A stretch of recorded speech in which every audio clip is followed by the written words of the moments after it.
Welcome back. Well, you guys are in for a very special treat today. I have a special guest with me. So I'm just gonna welcome her and tell you a little bit about her. So Shan Wright is a daughter of the King of Kings, a mom to four kiddos, a wife of 13 years, RN, and a holistic wellness coach. Her passion for holistic healing and wellness grew after her experience with postpartum anxiety and lifelong perfectionism. She now shares the solutions she uses for intentional and peaceful motherhood on the top 2% globally ranked podcast, Holistic Moms, and in her signature program, The Bold Blueprint. As an RN and holistic advocate, she encourages and coaches moms to live out their purpose for less stress. Shan is always down for deep conversations, laughing fits, anything active, reading, and worship music. So, welcome to YouTube and podcast episode today. Thank you so much for having me. I'm super excited. Yes. So I would just love to start out kind of with your story. Like, where did this all start and kind of where you are today? Yeah. Okay, my life story here. So I very early on struggled with anxiety, although I never named it that. So I was one of five kids and really just wanted to fly under the radar and not make any waves in a chaotic household and childhood as it was. I wanted to be the one that didn't upset my parents and never got in trouble. And so this perfectionism kind of just served me in a lot of good ways in that season and protected me from things. And so, I got salutatorian, straight A's, good athlete, perfect attendance in school, and which is crazy. And really, I never saw it as a bad thing. As a kid, I just was serving me. And then I entered college and to nursing school, and I got my first C and felt the weight of that. And oh my goodness, I'm failing. And how do I navigate this and the stress of college and being away from home and relationships that now feel like they're out of my life? Like I didn't hear from my mom that much, my friends from high school, like I was away at school and there was a lot of stress. Like it's supposed to be fun. And here you are stressed out. Well, it took me long. My senior year is when I finally went to my advisor and said, I don't know if I'm going to pass and I'm freaking out.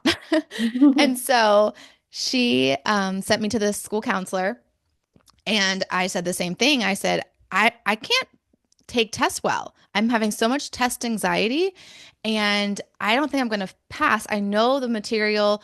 I feel like I'm good at this. Like I can do this. I'm supposed to do this, but I can't. I need to pass the test.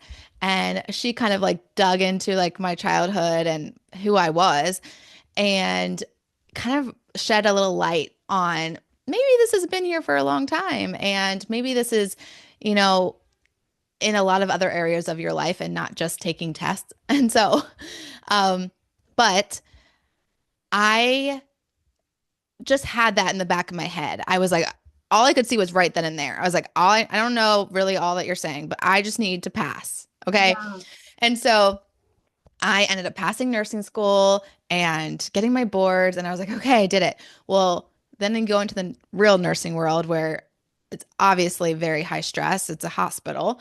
And so I, I mean, I was in burnout and it was like, you know, maybe 6 months in. And I was like, is it always going to be like this? Like, I feel like this isn't the career I signed up for. And I just really, um, struggled early and saw that it was affecting a lot of different areas. Well, what I know now is that burnout is at the bottom of the stress curve. That means that I was experiencing so much stress internally and externally that it led me to a place of exhaustion, fatigue, anxiety, anger, burnout at the bottom. And I didn't know that I needed help and tools and strategies and a new way of life. I just thought this is life, right? Yeah. And I just kept changing things about my life. So I went to into travel nursing and let me just travel the world and have more fun in my life and do a new scenario, new environment, make new friends. So I did travel nursing and I had a lot of different nursing jobs and they all brought stress, but obviously varying degrees and different scenarios. And I was in San Francisco, met my husband. We ended up living there for a while. And so I fast forward, we had our second kid, moved to Indiana, and there I put nursing on the back burner and became a mom and just really, I also started like a little entrepreneurship journey, but focused on being a mom. Okay. So So, throughout the whole nursing and everything, you were trying different things. yeah, Did anything help or were you still kind of struggling with this burnout anxiety? yeah, because I didn't know, for one, that it was anxiety. I just thought this is life. Okay. I Yep. didn't know I was in burnout. I just was experiencing the symptoms. And Okay. so I wasn't looking for solutions. I was coping. I Mm-hmm. was using coping mechanisms like after a 12-hour shift, hey, let's go get margaritas and chips and talk about all our crazy patients and, let the stress out. Yes. That was my stress relief. Okay. And I And know, then like, I I would, feel like it's so normal too as women, like, yeah, we just gotta cope, right? Like, this life throws this thing, well, we'll just cope. This life throws this thing, we'll just cope. So, yeah. yeah. And then I did. And it wasn't that I got a lot of feedback either from people, and I also probably wasn't listening Mm. very well. So I would often get in little like arguments with my sister, but it's my sister. So I'm like, of course we're gonna differ on things, and she just doesn't get me. She doesn't understand. And then I picked up a side job for like very early on into my nursing career as also a nurse, but in a med spa where people are coming in to get like serene, like treatments. They've paid a lot of money for these treatments and they want a very relaxing environment. They actually are coming in after their long work day and Okay. getting some work done. And I would come from it was across the street from the hospital. So I would come right from shift, change in the car, and then come into this environment. And I got feedback from that boss, who was also a nurse, but she said, we got to change your temperament, your energy level, because you are very high stressed when you come in here. And it's the vibe is coming off on the patients or the clients. They're Yeah. not patients, they're clients, and they're coming in and you're we can feel that. And I'm like, oh, okay. Shoot, I'm not sure what to do. How do I fix that? Like I Yeah. actually was distraught. I was like, I'm really not sure how to fix this.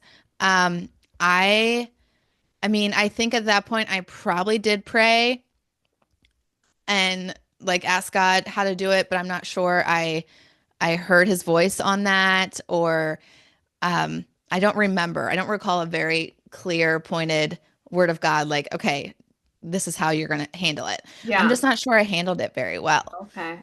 And the leader there, they just kind of told you you need to like get your energy better or your so that the environment could be better, but they didn't really give you any helpful tools or anything, just kind of like you need to change your attitude.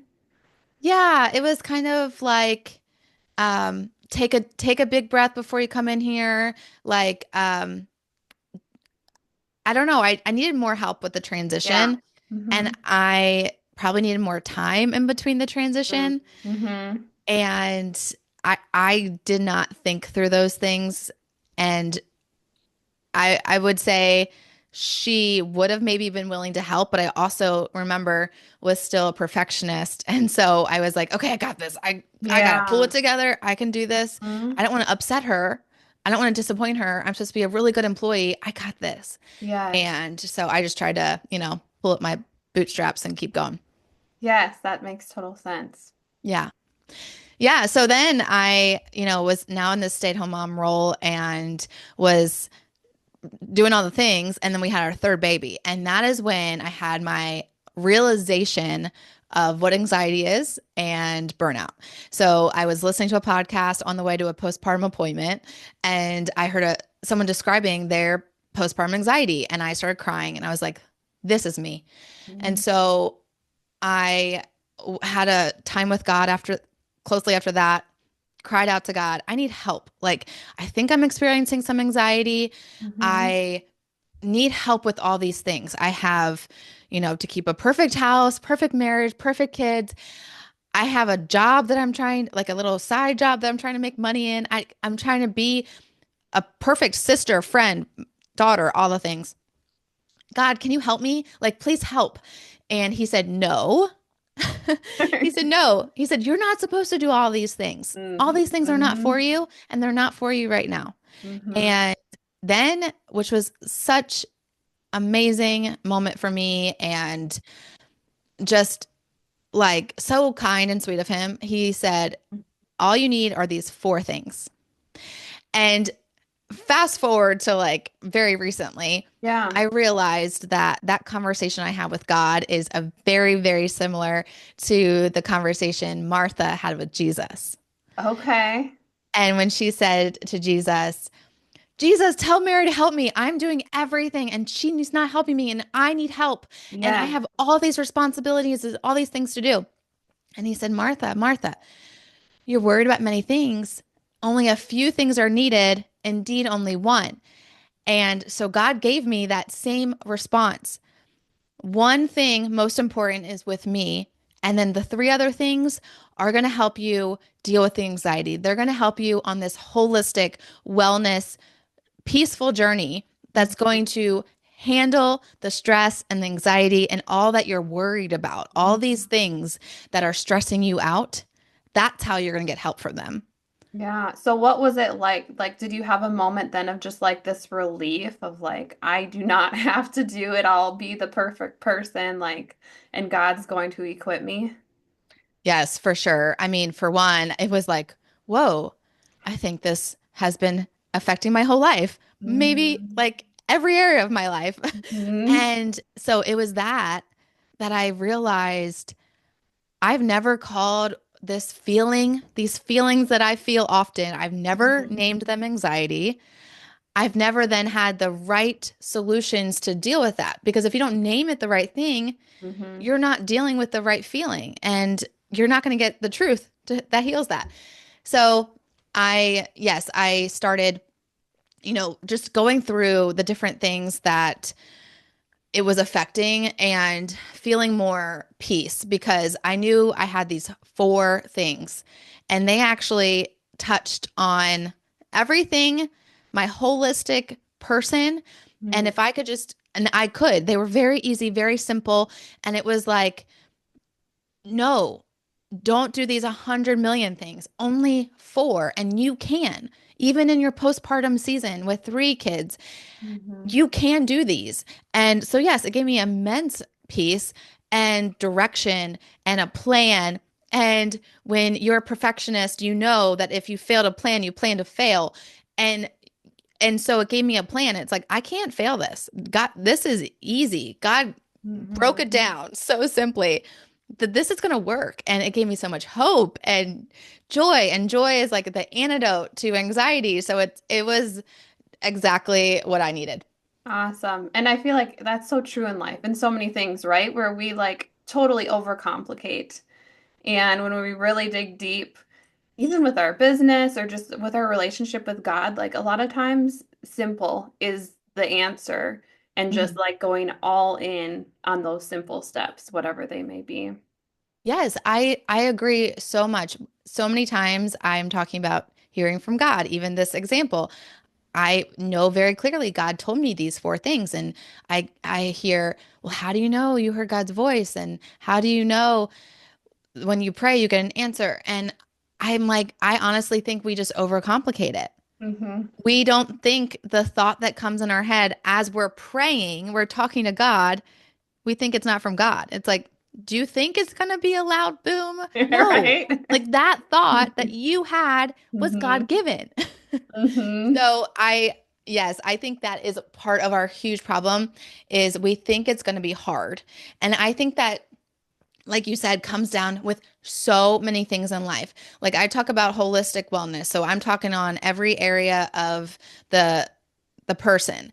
And so much with, our physical wellness, we want to complicate. And it's if we would just get back to how God made the human body, if we would do these things that he set in place so that we would be well, like fasting, for example, that was built in to the believer's life for a reason because it helps you holistically with your physical wellness, and it's God given. It's a tool and strategy he gave you.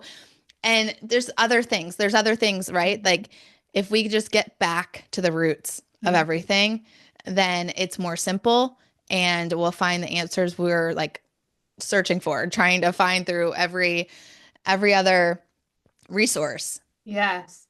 So could you maybe, I'm just thinking about the female founders that are listening. So maybe they're moms, but they probably have a business, a ministry, they're Yeah. juggling multiple things. Can you, but like you for so long, you didn't realize that there was anxiety, there was burnout. You just kind of thought, oh, this is life. Like, which in life we do have stress and we do have challenges. But can you maybe give them if they're thinking like, ooh, am I to that point yet? Like, could you maybe give them some ideas or thoughts or just so that they could really understand, oh yeah, I have made it to that point. Yes. And that is such a good question because I think a big problem with humans is that we're not self-aware. We Mm-hmm. don't realize what we're doing, what we're saying, our habitual actions, what we're thinking. We just are going and doing life and we're busy. And so we're doing a lot of things and it's distracting us from our feelings and our thoughts and the truth. And so you're right, stress is a part of life. There's good stress and there's bad stress. And so when we need stress to do anything, we need stress to do that big project. We need stress to have that amazing win with that client. We need stress that get up and go to actually succeed. But it's like crossing the finish line. Once you cross the finish line, you have to let your body rest. You can't run 100 miles an hour. You have to have that parasympathetic nervous system kick in. That's your rest and digest. You have to let that happen because your body cannot sustain at the sympathetic, which is the fight, flight, freeze. It can't sustain in Mm-hmm. freezing, it can't sustain in fighting, and it can't sustain in flighting that long, or you Yeah. have symptoms. And that's what you're asking. How do I know that I've made it to this Mm-hmm. point? Because it is so hard to just determine. Yeah. And I like to say feelings are messengers, but Okay. we have to listen to them. We have to be aware of the feelings that we're feeling. So when I was listening to that podcast and I started crying, that's a Mm-hmm. feeling of, wow, you got to pay attention to your tears. What makes you sensitive? What makes you emotional? What brings up tears? What brings up these thoughts of sadness um, or frustration? You have to recognize your thoughts. What are you thinking? If you want to change your life, you're only one thought away from that. So you always have to think, okay, what am I thinking that's causing these actions? Because we say what we think, and it goes thoughts, say, words, actions. So if you're doing something and you're like, I wonder if this action is from a place of anxiety. Well, where did it start? What words did you say? Are those fearful or anxious words? Are they rooted in fear? Okay. If so, what was the thought that came before that? And you have to root it back to the roots. Where is the thought coming from? A lot of times we just live out of this place of fear and we don't even know we're living out of fear. Mm-hmm. And fear, another word would be anxiety. So we back to the stress, we have this chronic stress, or we have a stress continuum. I guess we are on video. We have a stress continuum, and up here is like optimum stress. This is crossing that finish line. This Okay. is the big thing that you just succeeded in. You get to the top, and right over is that's anxiety, exhaustion. It's fatigue. Your body is mentally, holistically fatigued. You're done. You have to rest. And when we don't, and the stress continues, anxiety, anger, exhaustion, burnout. Those are symptoms of overstressed. And so if you are having these feelings of you want to avoid something because the feeling is, oh no, I can't go there. I can't do that. That makes me not feel good inside. Mm-hmm. Avoiding is a symptom of anxiety. For Okay. example, I think it's always good to have examples. Yeah. So for 12 years of my marriage, this is, vulnerable moment, did not talk to my husband about finances because I had some pivotal traumatic moments in my life that had to do with finances. And so when I married him, I knew he was amazing with money. And I was like, okay, that's a godsend. Like God sent him to Mm-hmm. me for that. He's going to deal with all the bills, all the finances in our marriage. That's amazing. That God gave him that because he knows I can't do it. Well, financial wellness is one of the 8 wellness areas. We're one big pie and they all talk to each other. They're all connected. Financial wellness is one of the areas. And if I'm ignoring that, it's affecting something else in my whole person. Okay. Yes. Yeah. So when I would avoid. He would say, "Hey, you know, let's talk about the budget." And I'm like, "Oh, okay, maybe next week or maybe in some other time." I would avoid by not talking about it and just kept pushing it off. I would also, when we would have conversations, I would feel my chest tighten. I would feel very emotional. I would cry. I would, um, I would have these irrational thoughts, right? And then, I just kept pushing it off to where, oh, I also was working. Like a lot of your listeners, watchers are working. I wouldn't even look at my paycheck.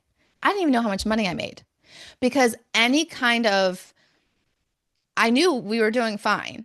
So Yeah. I just felt like I just couldn't go there. I couldn't have that conversation. I couldn't face it. I couldn't be aware of the real reality of the financial situation because it brought up these traumatic wounds that I had not dealt with. So it was God saying, "Hey, you're a whole person. You can't just leave this area out. You have to pursue peace here. You have to pursue whole wellness here." And so it was a prayer conversation of saying, what do I need to work on, God? Where am I um feeling anxiety in my whole person or fear? Mm-hmm. Because if we're not operating out of faith in every area, we're operating out of fear. And Mm-hmm. so it's okay. Where am I feeling any kind of fear? Where is it showing up? What am I afraid of? And Yeah. then he revealed it. Well, you won't talk to your husband about the finances. And so I'm like, okay, why am I afraid of that? What happened? And then he reminds me of all the trauma that I went through as a kid and like different times. And I'm like, oh, he's like, you have to deal with that because Yeah. it's affecting your mental wellness now and your social. It's putting a huge weight on your and burden on your spouse. It's actually tearing you apart. You can't even see it. And so it's having that again back to the awareness of your feelings and dealing with the stuff from your past, all the fear, things that you're afraid of. So yeah, that there's obviously a lot to it, but there's a lot of different symptoms of anxiety, and it really is just a chronic stress load that leads us into this place of anxiety, anger, mom rage, where we just like yell. We know it had to do with like some work thing, but we yell at the Mm-hmm. kids about the shoes on the floor. Yeah. And so it's like, well, where did that come from? Why are you anxious about that work thing? Why are you afraid?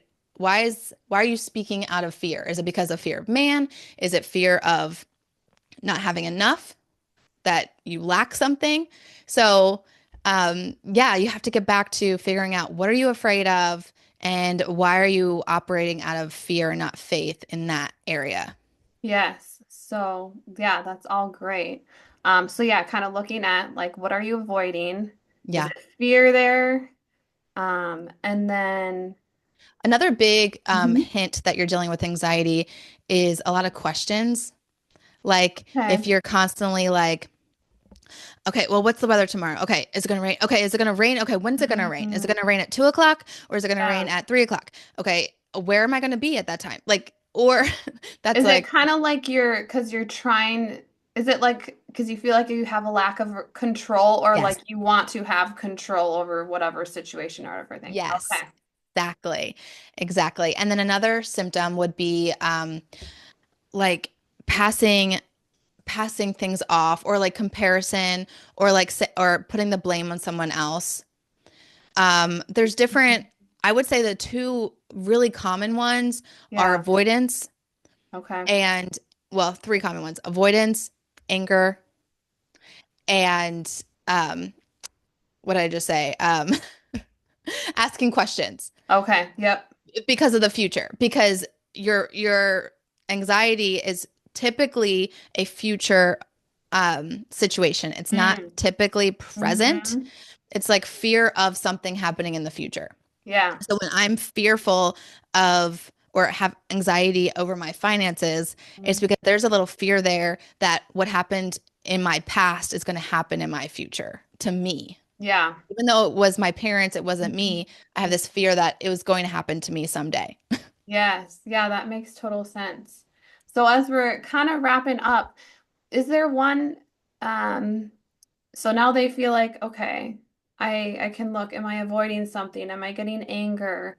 Am I asking lots of questions? Also, you mentioned like if you don't have faith in an area and there's Mhm. fear, like that's probably an area you need to look at. So these are Yeah. really good for recognizing. Is there something that they can take away from today that maybe they can get started or maybe they realize, okay, yeah, I am definitely in anxiety. I'm definitely in burnout. What's one thing that you would like to leave with them, maybe to give them hope, encouragement, or just that they can start, you know, going on a new path towards hope? Yeah. Okay.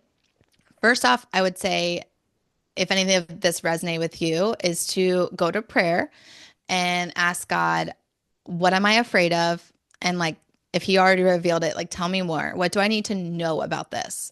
So Mm. you said, I'm afraid of finances. Why? What do I need to know? Where did it start? Tell me what I need to know, because God knows everything, but Yes, our little minute brains can't handle everything. So, like, yes. what do I need to know? And now, what do I need to do? What do I need to do about it? Do I need to, um, you know, work on X, Y, and Z? Whatever he tells you, he can tell you whatever. Do I need to Hmm. memorize this Bible verse? Is this going to help me? Do I need to, whatever he tells you to do, then you have to do it and you have to obey. I would say one major method that I teach in my program and that has changed my life is what I call the belief card method. And so, like I said, it all starts in our thoughts. It goes Mhm. thoughts, words, actions, results. That's your life. So, if you're having this fear thought and it's causing anxiety and anxious words and anxious actions and anger, and it's showing up in your life in a lot of areas, you have to go back and change the thought. So the good news is we can rewire our thoughts, and it actually doesn't take that long, and it comes right from the Bible. God says over and over, renew your mind, right? So he tells us that we can do this. The only thing is we have to do it. It's Right. it's possible, and Hmm. it's very simple. Just like he gave me my four things. It's Yes. very simple. We just have to be consistent, and Mhm. consistency oftentimes takes accountability, because it's so hard to do things in our life when we're pulled in a million different directions.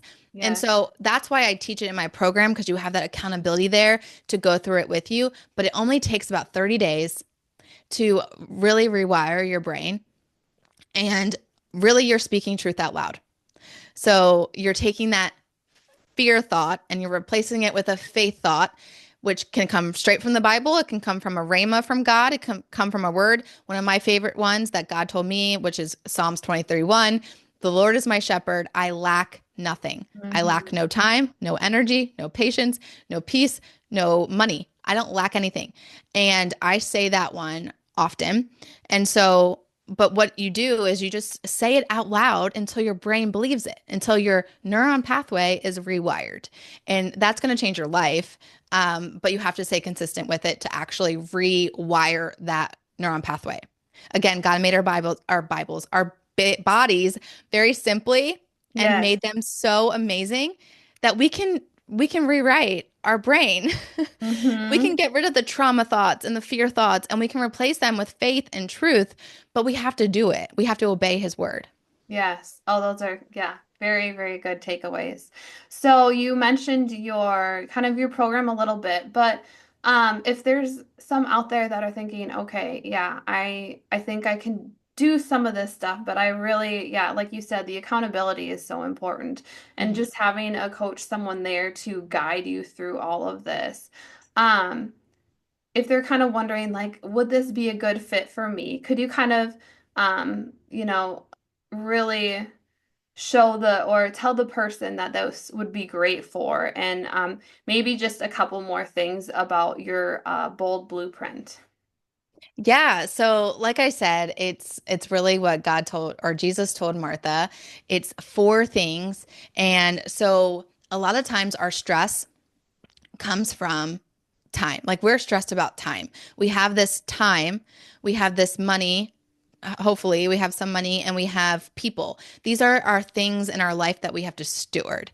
It's our responsibility. We're one person. I can't tell my husband to steward my time.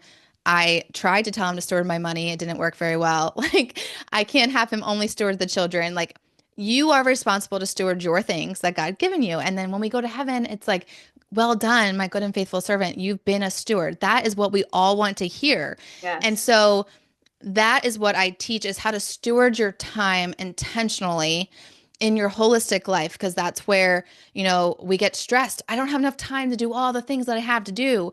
As Martha said, I don't have enough time. I want to be at your feet. I want to be like Mary, but I don't have time to be hospitable and take care of you and to listen to what you have to say and sit at your feet and feel like I'm wasting time. So, yes, you do.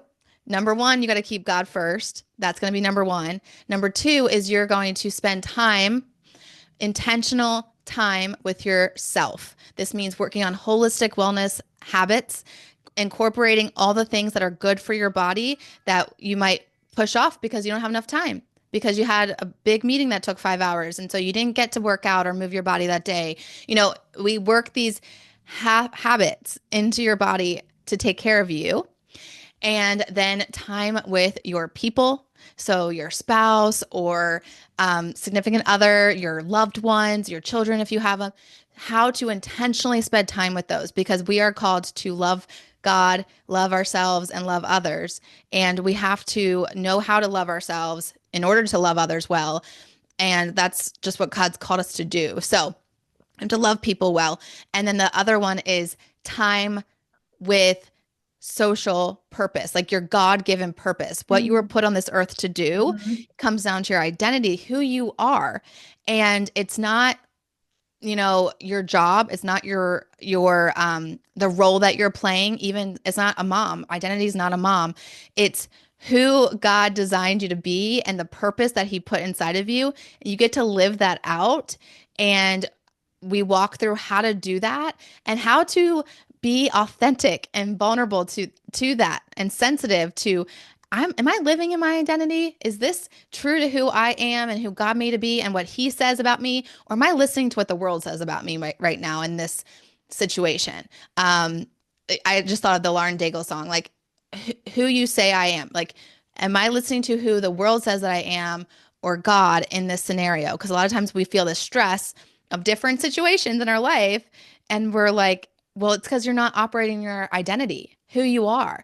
And so in this program, we go through those four steps very practically, step by step.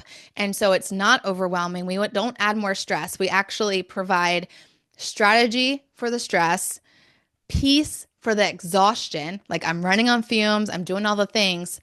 We provide peace for it because remember you're helping your holistic person, which whole wellness is peace. That's actually another word for it.